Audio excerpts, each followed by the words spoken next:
Hey guys, so is there truly a haunted house or even a whole haunted apartment complex in Seoul, right across the street from the country's main courthouse?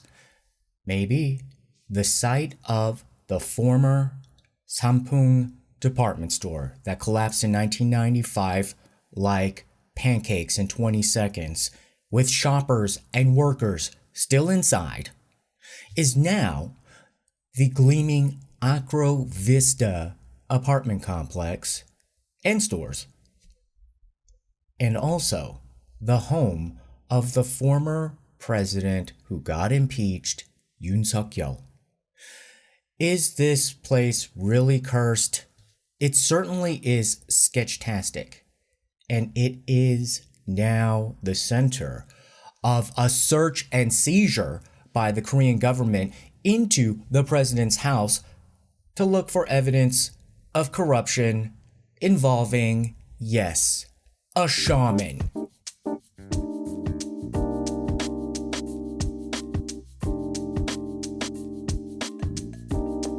So I'm going to intersperse this story with my own video that I shot quite a while ago about my visit to Acrovista because, I got some stuff to do over there. But I also wanted to go over how weird, how strange of a connection there is between the shaman-loving wife of the impeached president Yoon Suk-yeol, the actual shaman, and the Acrovista apartment complex, which it is known now, and the Sampoong Department Store. There have been many recent videos about the Sampoong Department Store collapse, and even though it happened in 1995, around the world, people have been very interested in what that department store collapse represented, and also in Korea, more on the recent side, within the past few years, there has been a revisiting of that tale because I think people are much more comfortable now with being self-critical of what that meant in the development of Korea and how it still reminds us of room for growth. Because, ironically, the Itaewon crowd crush situation also has a link to this Acrovista apartment complex and President Yoon. But let's go over the most recent news. In the past few days, authorities have raided Acrovista, and in particular, President Yoon Suk-yeol's apartment that he shares with his wife, Kim Kun-hee. This is the first time a former president and his wife have been subjected to a search and seizure operation. And authorities, specifically the Corruption Investigative Office for high-ranking officials and the Korean National Police Agency's National Office of Investigation, have already tried to carry out 6 search and seizure operations of the official presidential office and presidential residence compound when President Yoon was still in office, but the president was able to block those on grounds of military secrets and official confidentiality. However, his own private residence that he now has to go back to is not a location that has the classified military secrets or official duties, so that's why they were able to get raided. Now, this in particular, even though there are a whole litany of susness following this couple, especially because of the wife, I still like to give President Yoon a somewhat of a semi-innocent bystander pass, although now he's he's knee deep. But let's just say the schemes weren't of his own making. He's going around town to support his wife.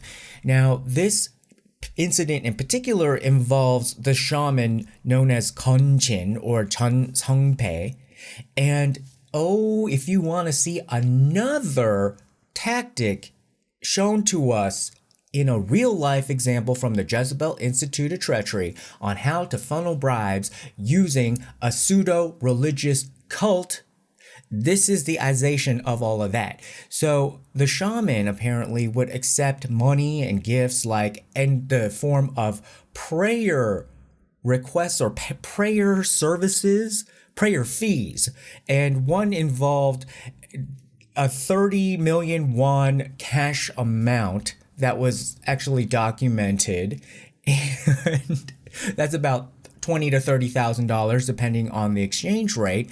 And the same person who was a high-ranking Unification Church official gave a diamond necklace to the shaman as, I guess, a prayer fee, expensive handbag of unknown value. So, you know, what is a shaman? And this is a male shaman. This, I don't believe this is a woman shaman.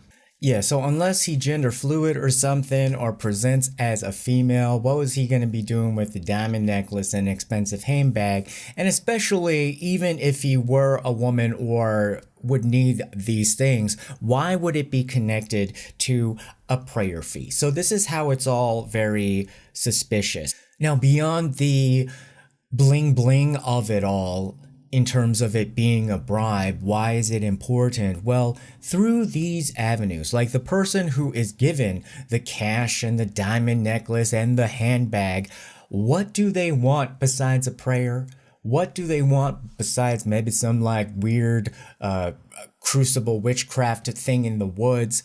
They really want to impress in terms of influence the true receiver of these gifts, which is being accused that it is the president and the president's wife. The president's wife, why? So then the president's wife can deliver a message a la, you know, like Fergie, to the president. And in this case, the man that was given all these prayer fees, apparently it was from a politician who ran for office during the local elections in 2018, and so he's believed to have played a role in decision making and served as a lesser known leader of Yoon's campaign team. So he's essentially looked like he's a politician. He didn't quite make it on his own. So what you do, you know, if you still want to win at any cost or succeed at any cost, buy your way in. And so it looks like he was able to buy his way in without an official appointment, and therefore that corrupts the governance process of, you know, the country. That they should be people who deserve to be there, not just buy their way in there, especially in a weird prayer fee request through diamond necklaces and handbags. So is this place cursed? Is this place haunted? Like, why does such sussiness follow these people, and are they drawn to locations that are also kind of just weird in their kind of spiritual energy, if you do believe in that? So I had gone to this Acrovista place before, a long time ago, before I had even known or realized that it was the former site of the Sampoong Department Store collapse. And that happens a lot, where, you know, you just rebuild and you just kind of stay quiet about the history, and, you know, a lot of times people don't pay attention. So I really didn't know that it was the former site of the Sampoong Department Store.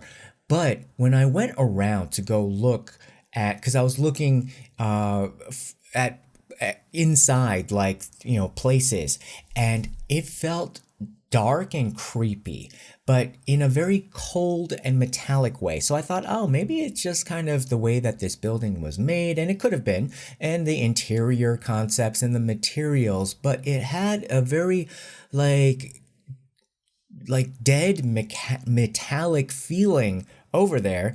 And then in subsequent years, when I had to go for other reasons there, because there's businesses in there as well, and that's where Kim Kun-hee had her office apparently too. I didn't go to visit her, but in the, you know, basement levels, they also have businesses and restaurants and whatnot.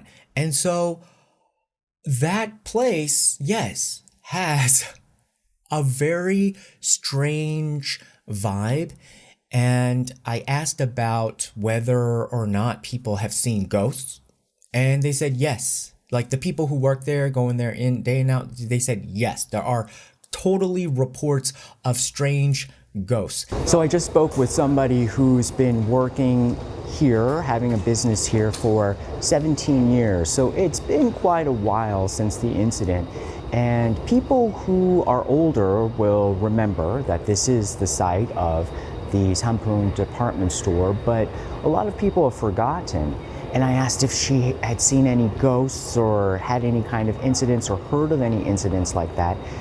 And she said that personally, she had an incident where somebody was claiming that they were hearing sounds from the lower floor, but when they went to go check, there was nothing that would be making that sound.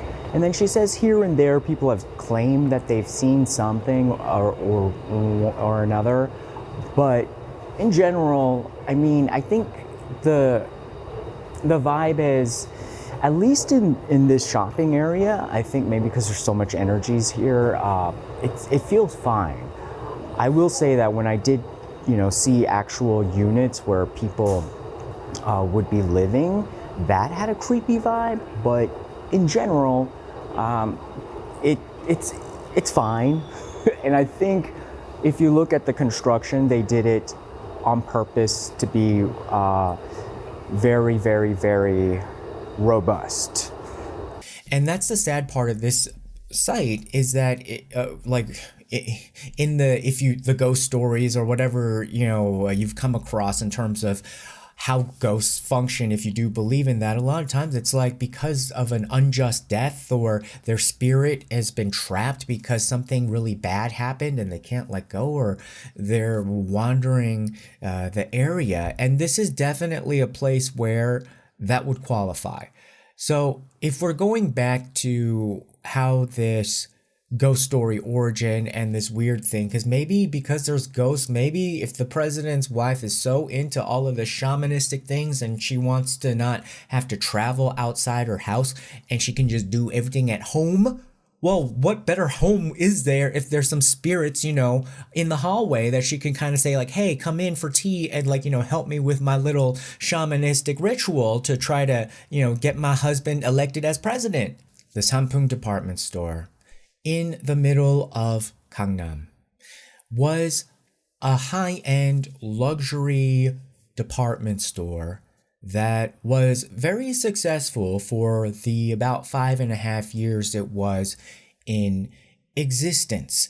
And had it not collapsed, a lot of people were saying like, yeah, this company could have probably been like Shinsegae or Lotte, the main department store brands in Korea. And this place had collapsed in a matter of 20 seconds.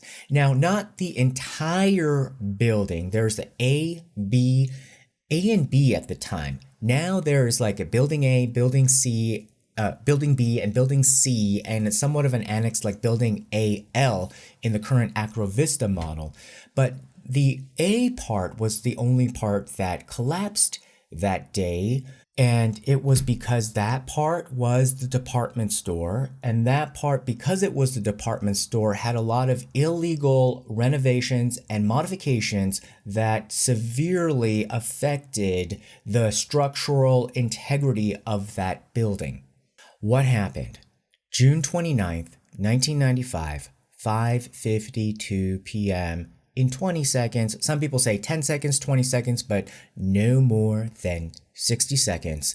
This entire department store collapsed from the roof down to the basement. There were 5 levels above, 4 levels below, and people were trapped. There were 502 people who passed away and about 1,000 people who were injured. The building started to shake. It sounded like thunder. People thought like, is there an earthquake? Is this an attack by North Korea? And quickly thereafter, they were able to confirm, because their warning signs and reports had been flooding in anyway to the building management, saying that this building, there's something really sus, and this is like the last legs, you guys. This thing is not gonna stand.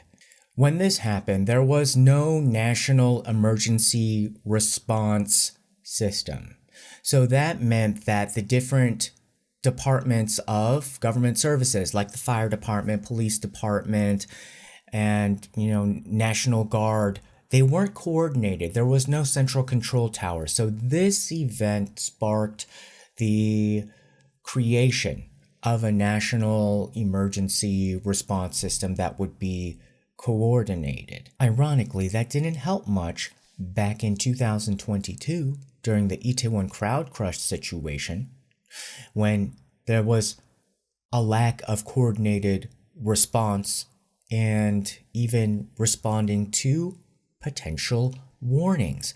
Part of the reason why there was a lack of manpower, they said, was that the team that was supposed to be at Itaewon during the Halloween festivities got diverted to Acrovista to take care of the president, who was still living in his private residence at Acrovista, yes, the former site of the Sampoong Department Store, because his conversion of his house in the National Defense Ministry area, or nearby his office in the National Defense Ministry, and then a different house, not the blue house, because remember he said like, oh, I'm not going to live in the blue house, it has bad vibes and my shaman don't like it, moved somewhere else, but they were waiting for the renovations to be completed, so they were living in their Acrovista apartment, and that was part of the reason, has been reported, that there was not enough manpower on the streets to regulate the Itaewon crowd crush. So what is going on with this Acrovista Sampoong Department Store heebie-jeebie shamanistic site?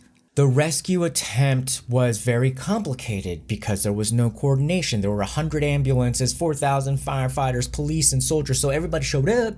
But then they were like, what are we going to do? And they couldn't get to work right away, and they couldn't use heavy machinery because of the risk of a secondary collapse. And they didn't want to have all of these bulldozers go over the debris and then crush the people who may still be alive underneath the rubble, because there's 4 floors beneath ground level where people could be alive still. And so everything started to go by hand, which is a very slow and laborious process. 16 hours later, the first survivors were rescued, but again, the system was still a mess. 5 days later, there were no new survivors, so hope was dying. But 10 days after the collapse, the decision was made, okay, fine, we just have to go in with heavy equipment. We can't wait any longer, because if we leave this open site here, it is just also another hazard. But then on the 11th day, there was another survivor, and the situation changed back to a rescue mission. The 17th day, there was another person who survived. Oh, on the 11th day, there was 2 people who were rescued. One person, she felt her foot suddenly pop out of the ground because they were, digging, and they found her. So about 40 people were rescued in total. 502 people perished. The department store's owner's daughter-in-law was among the people who got rescued. She was running her own ice cream shop down in the basement level, and she was rescued. But they said like she was so sus, because like when she was rescued, she didn't want to give her name out, and most people when they're rescued, they're like, here's my name, tell my family that I'm okay. And she's like, I don't want to give my name. And then they found out that it was her because she was standing next to the owner's family in the press conference, like trying to evade responsibility, even though she was one of the saved. So why did the department store collapse? Was it just a mistake? Was it unfortunateness? No. Again, it was not only human error, it was human corruption. And again, it told the story of how hubris fueled with a system that allows people to bribe others, grab power, and let their total selfishness dominate the society. This is, again, an example of it. And we have the main culprit. His name is Chairman Joon. And so the drama started 50 years prior to the building of this department store. Just to give you an example of, fast forwarding to the end to see what kind of person this person might have been maybe by birth or maybe through development of his person when he was young, or just that's just how he was.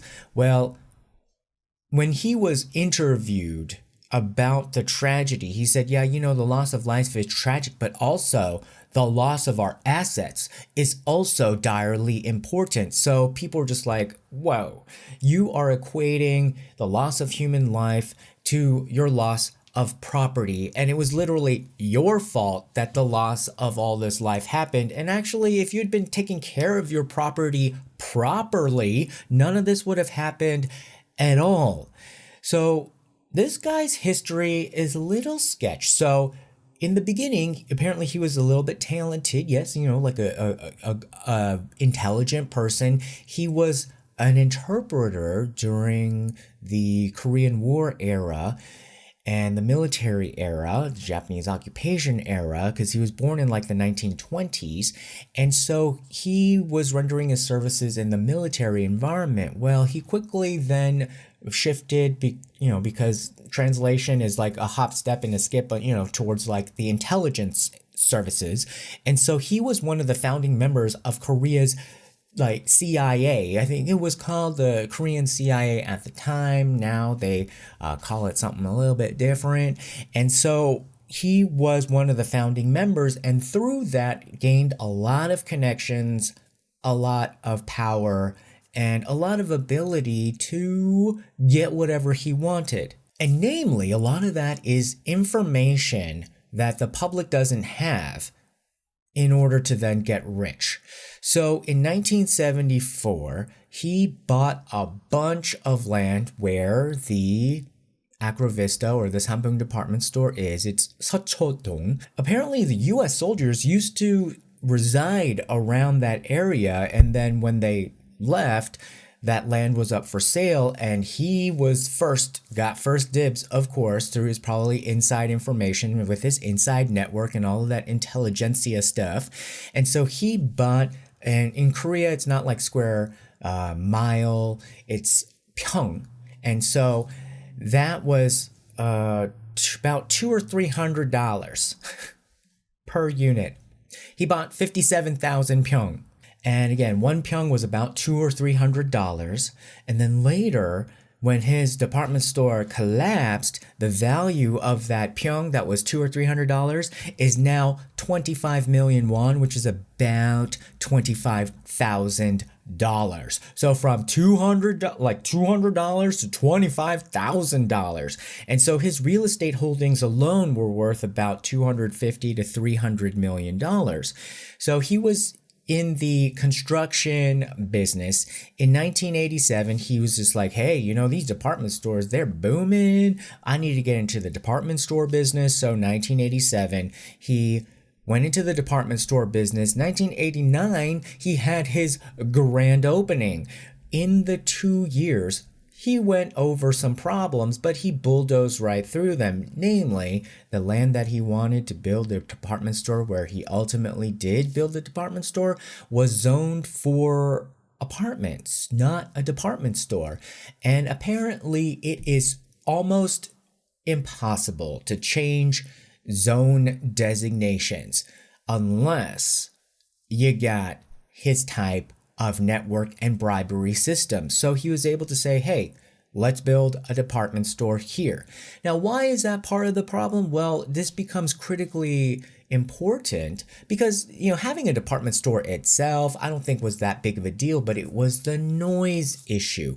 And that came to bite his building in the back, because on the rooftop, he had put in the air conditioning, cooling towers, intake fans. It's really loud, especially 1980s technology.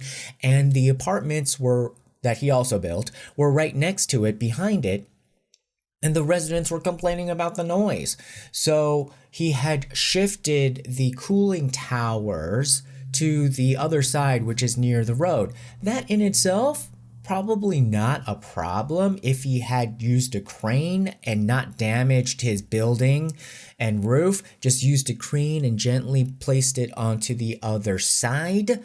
But he had used rollers because he wanted to cheap out and put them on like horse carts or something, and then dragged them all over to the other side and therefore cracking his building. That was actually the straw that broke the camel's back.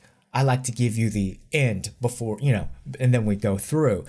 And so that in it of itself may not have collapsed the building, but all along this process, this was the thing that I think Korean people can immediately recognize, is that a little bit of, corruption here, a little bit of corruption there. They've all seen it, and they've all kind of hoped like, well, little, cheating a little bit here probably won't affect the whole entire system. But that's the part with cheating. It's done secretly. So you don't know how much other people have cheated. And, in this case, literally caved out sort of like a sandcastle, and then it collapsed. So you think like, oh, well, we'll just like reduce a column here, reduce a column there. No big deal. It's still standing. And they had like a Titanic type of perspective on their building. They're like, this beautiful big building can't collapse, even though there were like problems like the roof is leaking water. There's like sinkholes. And so the problem is that the actual design of the building, even though it was illegal to have a department store there to begin with, he got it approved, but he has this attitude that, oh, well, I can change whatever I want. I don't, just this whole thing of like, just get it down, get it approved, we'll fix it later. And without any expertise in architecture and probably physics, he just was the dictator that wanted to make his department store look more luxurious and maximize revenue, which in and of itself, sure, you can do that, but he had this idea of like, I can just bend the law of physics and gravity and maximize money.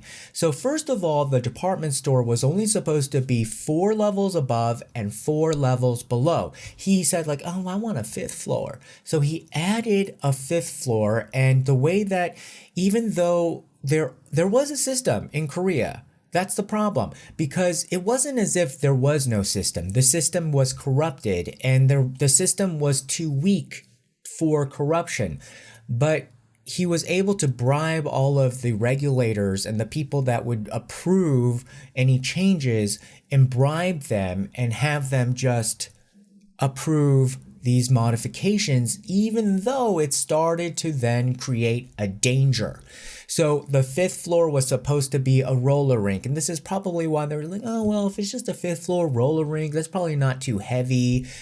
There's going to be just people's weight, they're roller skates, and they're not all packed into each other because you got to have some space for a roller rink. Well, that roller rink never happened. The only roller rinky dinky thing was that was happening on wheels was on the roof with the air conditioners later, like 6 years later. So they decided like, hey, we need to make some money here. So let's turn the 5th floor into the food court, which is a totally different beast because they were using industrial size ovens and stoves and refrigerators, and people are packed, right next to each other. The furniture is heavier, the food is there. And so they said that essentially what had happened with the weight requirements was that it added 2,415 tons, which is essentially 1,200 industrial like trucks, like those moving vans, the bongo trucks, which are 2 tons each. It's like parking 1,200 of those industrial trucks on the 5th floor, and that weight pressuring. Now again, maybe there would have been not such a tragedy even with the restaurant situation, but no, there's another place in this sandcastle where you just kind of moved the structural integrity. So even in the building, there were problems. In this type of situation, you need a lot of pillars, and the pillars inside had steel reinforcement rods, and the pillars were supposed to have 16 bars of steel. They reduced it to 8. The pillars were supposed to be 80 centimeters in circumference. They reduced it to 60. Why? Because, I mean, it makes sense in terms of interior design. Maybe this guy was also an interior designer.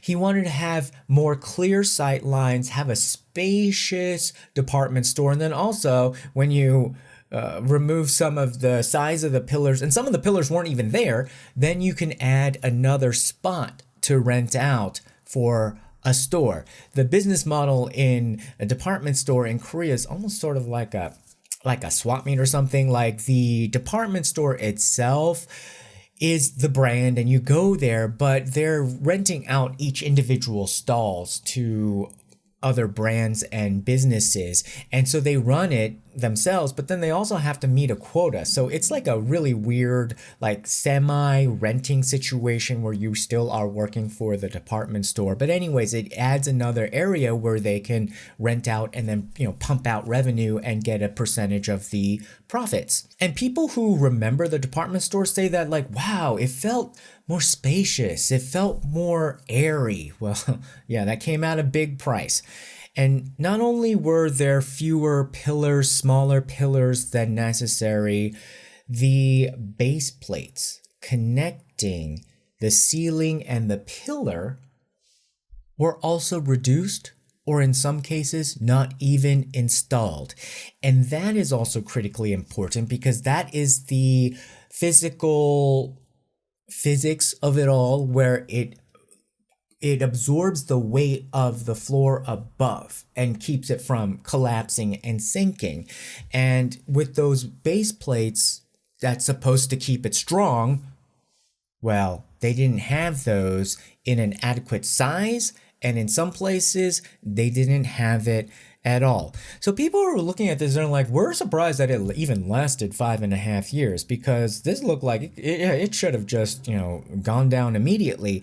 And that's part of the hubris. It's like, well, you know, we've been in business for 5 years. This is a super successful money-making department store, so how is it going to collapse? Like, you know, we did all these changes, like, you know, all these people, like, I could see how the management, the owning families, was like, all these people are just so, like, anal and sticklers for physics and architecture, those nerds. Like, no, we made it like this, we brought in all this stuff. He even put, like, marble flooring, which added to the weight.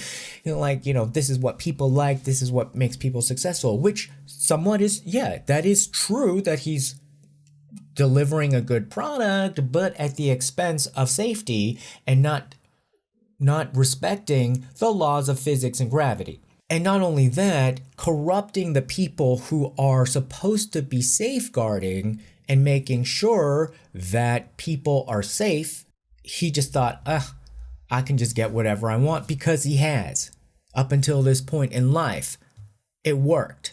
The sad part about the time, 5:57, when the building collapsed, was the peak time when housewives in the area would go and buy groceries or side dishes for the evening meal. So that added to the, you know, amount of people who had suffered.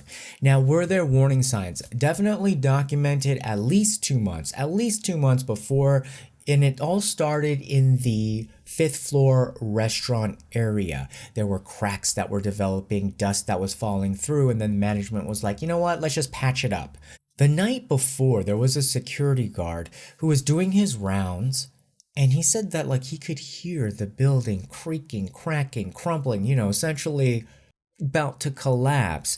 And during the day, when everything is like full of people and shoppers and employees and music and stuff, like, you can't really hear that.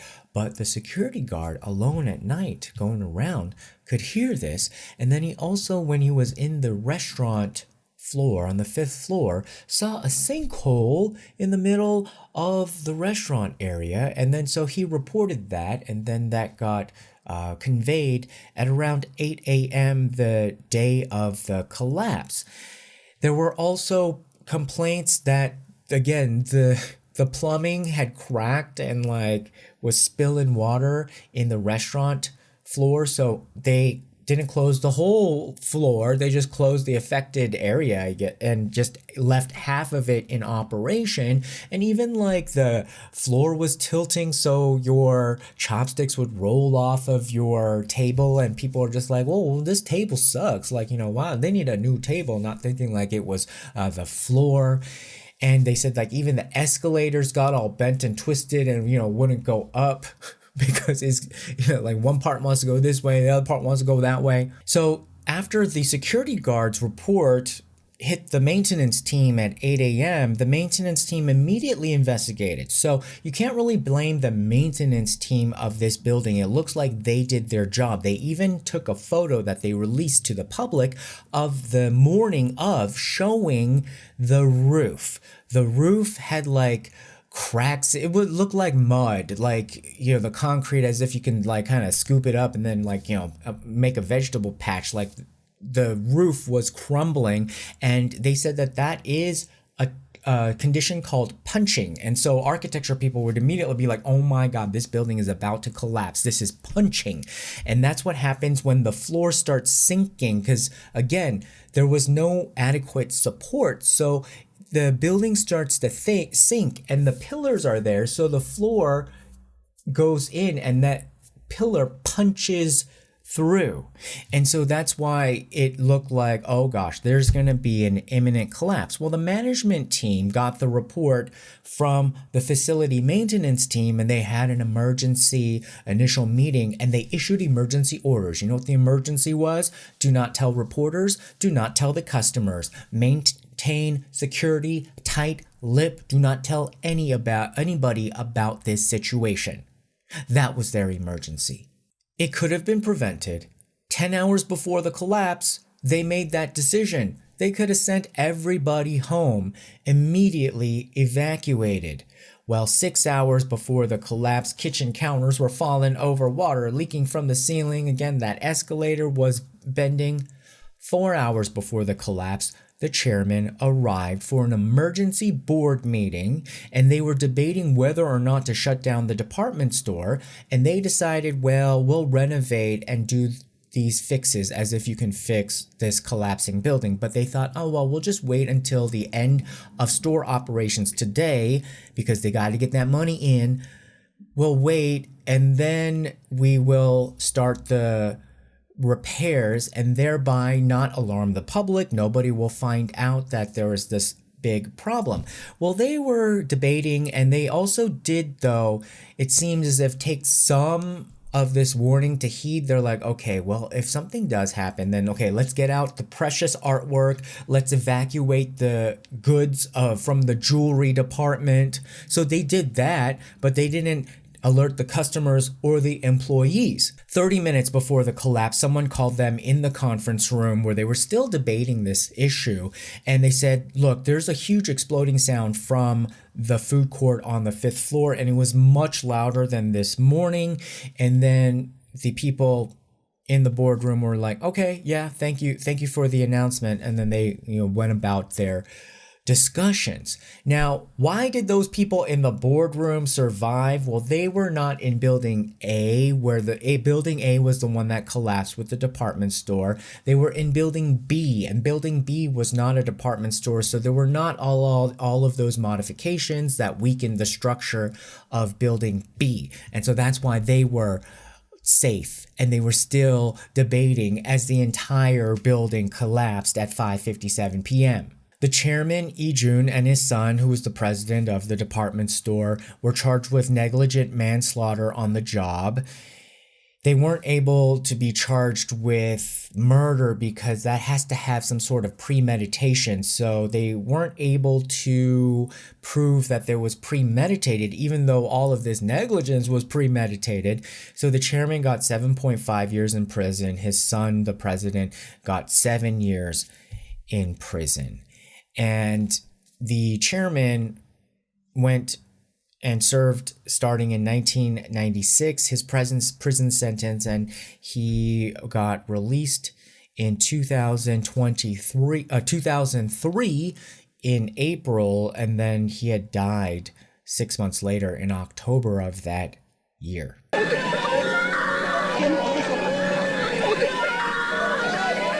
Was there some sort of justice? Well, the victims did get some sort of financial remuneration. It was about, I believe, $250,000 per life.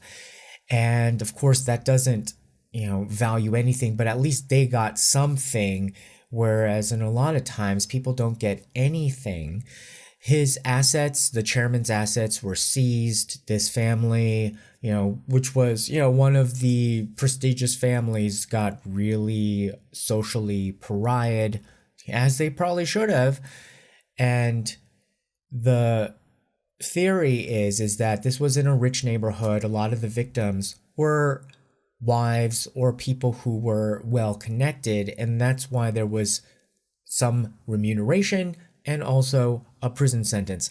Otherwise, most likely this guy would have been able to buy his way out if this was not in such a prominent place affecting so many prominent people. So the victims who survived and the families of the victims say that this is a case where, again, social disasters like this continue, and it happens when people put money and their reputation above human life.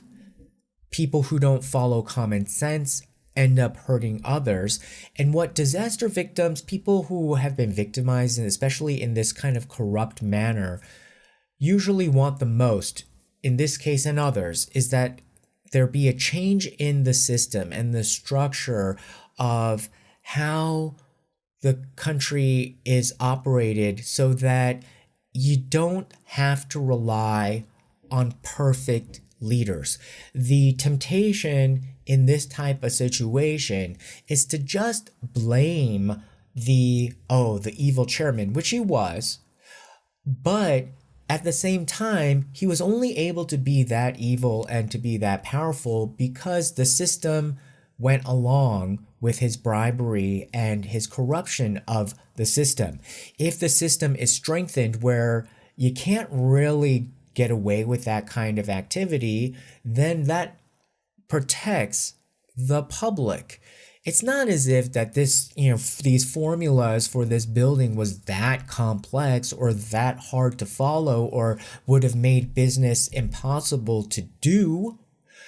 It was already a good building plan. And if you just follow the plan and you don't water down your concrete, you don't remove steel rods, you don't eliminate the load bearing plates and park 1,200 industrial vans on the top floor, then everything is fine. But the system has to be respected and followed. And this is a situation where you have somebody come in and is just able to act like a dictator and just put everybody's lives at risk and feel no remorse about it. That's what people felt really shocked about, that, he was so brazen and so entitled and so used to just getting his way and not even valuing the life of all these people. But he messed with the wrong people this time. He messed with people who was essentially able to punch back at him, and they did. So what happened right afterwards? Well, the land went up for sale and it was bought by Taesang Group, which started its fortunes in the MSG world, like MSG empire. And if you're just like, that sort of sounds familiar. Why? Taesang Group owns Chonga Kimchi. Chonga Kimchi, even if you're in America and around the world, and if you get kimchi that is exported from Korea and shows up on your grocery store shelves, most likely I would say the best tasting one right now is Chonga.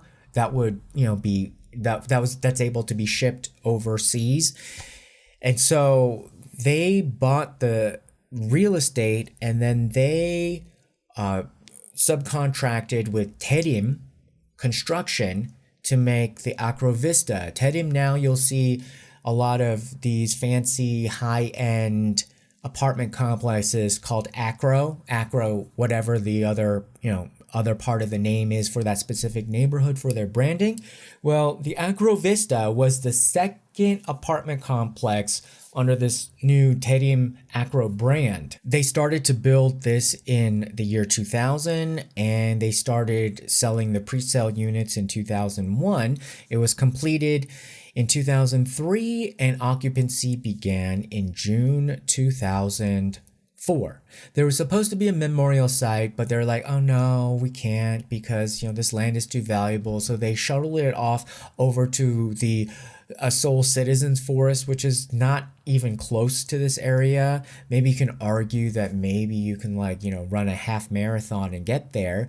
It's a remote area, although nowadays pretty nice, great tennis courts there as well, but that's where they just shuttled off this memorial, and so people kind of forget. Even inside the Acrovista now, a lot of people have forgotten that was the Sampoong Department Store. Some of the realtors in that building will still say they're the Sampoong real estate agency, and then that's actually probably the only thing that's immediately visible as a reminder of that site being the former Sampoong Department Store site. So the president's wife has had a long history, a little bit of shady history, living there with different mans, different prosecutors, because the court is just right across the street. So it's a very convenient place if you can afford that apartment to live there and work there. And so she's been living there in very strange hijinksian ways for years. And so she lives there with her current husband, which is the impeached President Yoon Suk-yeol.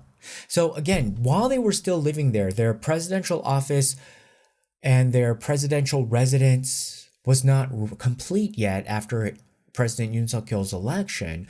So there had to be increased security in that area and in that apartment complex. And they pulled from the forces, essentially, if you have to do your military service and if you get to, work in the police, you're kind of on patrol duty and stuff like that. And especially in these situations for crowd control.